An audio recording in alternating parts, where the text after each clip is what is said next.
मित्रांनो, स्वागत आहे तुमचं फ्रूटफुल रेसिपीजमध्ये। आज आपण बनवणार आहोत कोकमचं सरबत। तर चला मग रेसिपीला सुरुवात करूया। आधी आपण शिया सीड भिजवून घेणार आहोत। तर इथे मी 1 चमचा शिया सीड भिजवून घेत आहे। याला आपण 15 ते 20 मिनिटं भिजवू देणार आहोत। कोकमचं सरबत बनवणार आहोत, तर त्यासाठी इथे मी 2 काचेचे ग्लास घेतलेले आहेत। तर यामध्ये आपल्याला आता कोकम सिरप हे टाकून घ्यायचं आहे।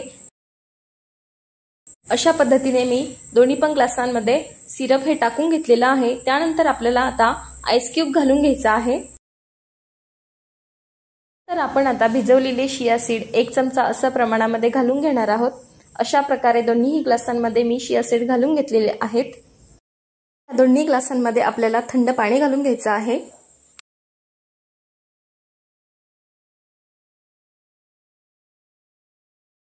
सरबत आपल्याला व्यवस्थित चमचाने असं फिरवून घ्यायचं आहे अशा प्रकारे। तर तयार आहे इथे मस्त गारेगार असं कोकम सरबत। उन्हाळ्यामध्ये आपल्याला थंडगार असं प्यावंसं वाटतं, तर ही रेसिपी तुमच्यासाठी उत्तम आहे। नक्की अशी रेसिपी घरी बनवून बघा। रेसिपी तुम्हाला कशी वाटली कमेंटमध्ये मला नक्की सांगा आणि आपल्या फ्रूटफुल रेसिपीज या चॅनलला नक्की सबस्क्राइब करा।